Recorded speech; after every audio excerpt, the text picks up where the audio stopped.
Hello. In this presentation, I will talk about our ongoing project conducted with Lawyer of My Own, an Israeli service providing separate legal representation to minors in civil proceedings. The service was established in 2014 at the Legal Aid Department at the Ministry of Justice. However, the right for separate legal representation for children was not anchored in law.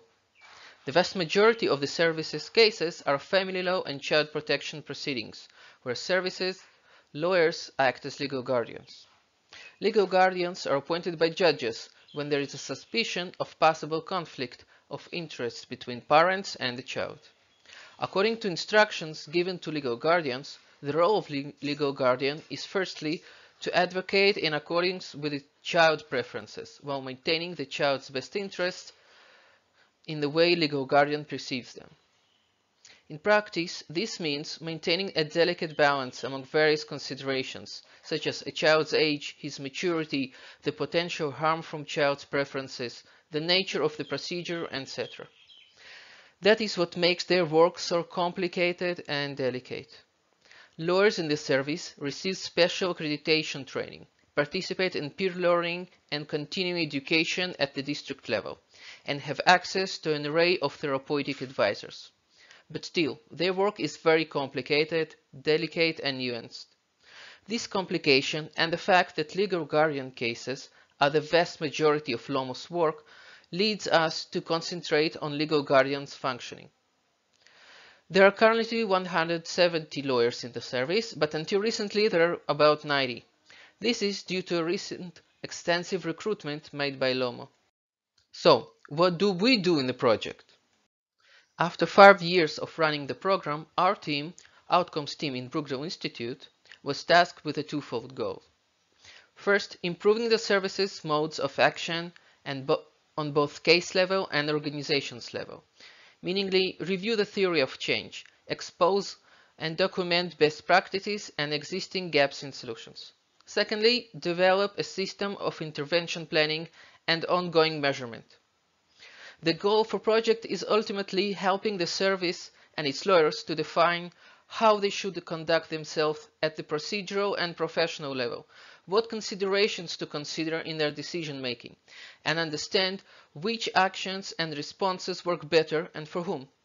The aim is to establish a self-capacity for self-monitoring, constant updating and learning and improving at the service level. I will talk about our research findings concerning the issue of increasing participation of minors and making their voices heard in civil proceedings in Israel, and also about our methodological and practical outtakes from conducting the project. In reviewing the findings, I will focus on aspects related to the interfaces of lawyers with related professions, and especially the work with social workers caring for minors. I hope that both will be of interest and benefit to you. In this project, we employed several research tools: comparative literature review that analyzed international and Israeli experience in child participation and independent legal representation, 15 semi-structured interviews with LOMA lawyers and therapeutic advisors, social workers that work with children, judges in youth and family courts, and persons that were represented by LOMA lawyers as minors. We also mapped the service's work in a detailed logic model. We conduct 2 surveys among LOMA lawyers and among social workers. In this service, we address elements we identified as critical to the success of the service: the professional support LOMA lawyers receive from the service, and the work pattern between LOMA lawyers and social workers. All these elements are discussed, reviewed, and analyzed in a multi-level and multi-professional expert work group consisting of LOMA lawyers, youth and family courts judges, social workers, researchers, justice and welfare ministries experts.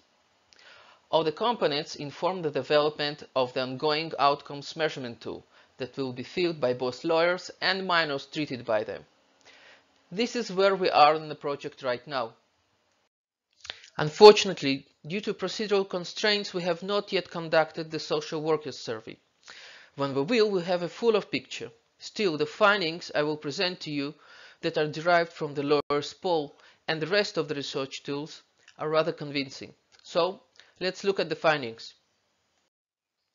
From our literature review, our interviews and discussions in our work group, we saw a rise in awareness among social workers and judges regarding the importance and the functions of legal guardians, which leads to more appointments of legal guardians, as you can see in the graph. This trend is coupled with increasing rapprochement and interaction between judicial and social professionals in treating the children.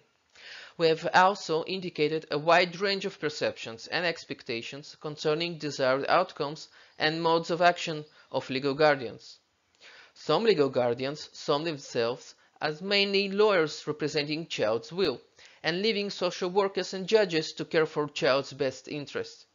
Some legal guardians acted as a de facto social workers taking care of child's personal and therapeutic needs, looking for best treatments, like for example actively looking for a more suitable placement options in boarding school. Much because of the blurring lines between the two professions, social workers do not completely understand the legal guardian's role in ensuring the child's best interests. Additionally, because of a heavy workload placed on social workers in Israel, which affects their ability to fulfill their role promptly and properly, the legal guardians are drawn to fill the void, while judges have additional incentive to appoint legal guardians to de facto fill social workers' role. We also saw the judges tend to subtly see legal guardians as a sort of a friend of a court, a kind of impartial investigating emissaries. The legal guardians, of course, do not see themselves as such. They are completely committed to the child they represent. In interviews and discussions, we saw social workers' support for the legal guardian's function, with a significant contribution attributed to lawyers' training and mutual working experience. But the more engagement and interfaces there are, the greater the need to define and regulate the interfaces, both on case level and the organizational level. This notion is supported by both findings from literature review, interviews, discussions, and the survey findings I will shortly present to you. We also indicated significant importance of personal and professional familiarity between legal guardians and social workers. But perhaps the most important and somewhat surprising finding was that despite complexities and tensions, there is a gradual crystallization of working methods and role distribution between legal guardians and social workers that is taking place in the field. As you can see from the data derived from our poll among Loma lawyers, there is a very high level of cooperation between the two professions. We see a high level of mutual updating and social workers involving the lawyers in care planning. You can also see an extremely high level of mutual professional recognition in the other's expertise and contribution. We also found that clarity in the division of roles is correlated with professional recognition. So we assume the clearer the division is, the better the working relations will be. We also found that, unsurprisingly, when people know each other personally and are well familiar with the other's profession, they work and communicate better. This provides support for more learning and for organization of personal meetings between lawyers and social workers. Still, not always well and easy. That is not as if lawyers and social workers sit and sing Kumbaya together. There are still heavy feelings in the background. Social workers feel their work is being underappreciated and that their opinion weighs less in the court than that of the lawyers. Legal guardians, on their part, feel somewhat insecure about their profession because their role has not been anchored in legislation properly. Because of the above, we had numerous challenges in conducting the project.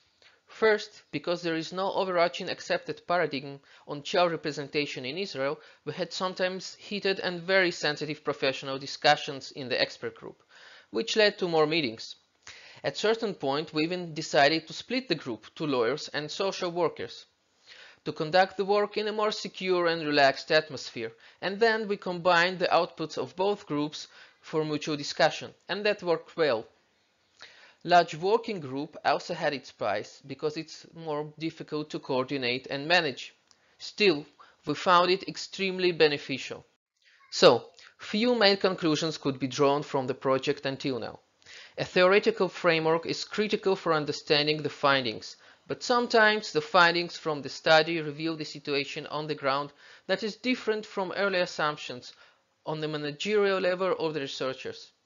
Professionals in the field gradually find their way to work together, and their practice wisdom significantly informs our project. But a lot of work is still required to coordinate expectations, define roles, goals, and the interfaces between all the professions involved. We also saw the importance of a multi-level and multi-professional working team.